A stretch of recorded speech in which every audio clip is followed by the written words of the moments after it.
আমি প্রায় সময় এই জায়গায় এসে বসে থাকি, বিশেষ করে বিকালবেলা এরকম সময়ে এই জায়গায় বসে থাকতে ভালো লাগে।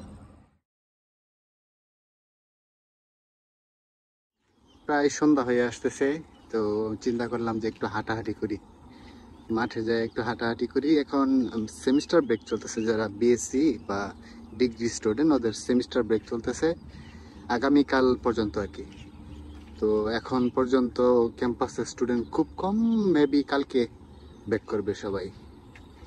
তার জন্যে মাঠ একবারে ফাঁকা, কেউ নেই, কেউই তেমন খেলাধুলা করে না।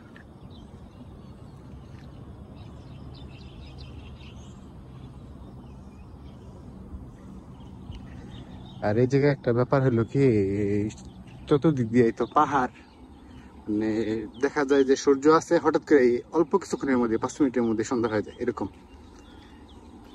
তো এই জিনিসটা একটু অবাক লাগে, বাংলাদেশে যেরকম সন্ধ্যা হইতে একটু সময় নেই, এই 10-15 মিনিটের মতো বোঝা যায় যে না এখন সন্ধ্যা হবে, কিন্তু এই জায়গায় দপ করে অন্ধকার হয়ে যায়। আর আমাদের মাঠের এরকম চতুর্দিক দিয়ে এরকম বাউন্ডারি দেওয়া আছে, তো এদিক দিয়ে আবার ছোট্ট একটা গেটও আছে, এটা লক থাকে না, এমনি এটা খুলে বাইরে যাওয়া যায়। ও মাই গড, অনেকদিন ধরে মনে হয় কেউ খুলে না।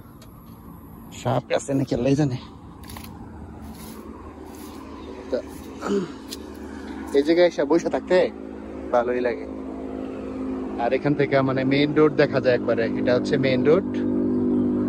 আর এটার পাশে ওই পাশে হচ্ছে জঙ্গল। আর এই যে যে গাছগুলা দেখা যায় এগুলা সব হচ্ছে পাম গাছ, 2টা টাওয়ারও আছে তার মধ্যে।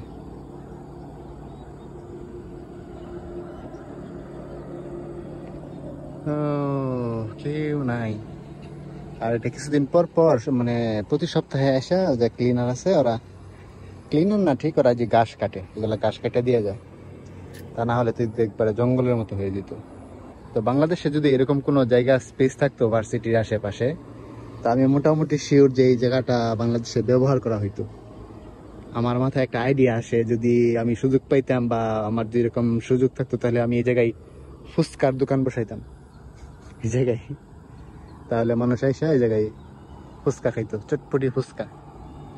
কিন্তু এই দেশে মানুষ তো চটপটি ফুচকা খায় না, তারা ওই শুধু ক্যাফেতে যায় খাবার খায়। আমি প্রায় সময় এই জায়গায় এসে বসে থাকি, বিশেষ করে বিকালবেলা এরকম সময়ে এই জায়গায় বসে থাকতে ভালো লাগে।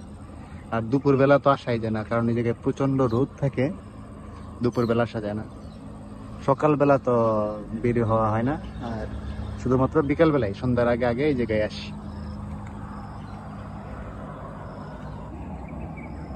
আর এই জায়গায় প্রচুর পরিমাণে বানর থাকে, এই যেগুলো গাছের মধ্যে প্রায় সময় বানর দেখা যায়।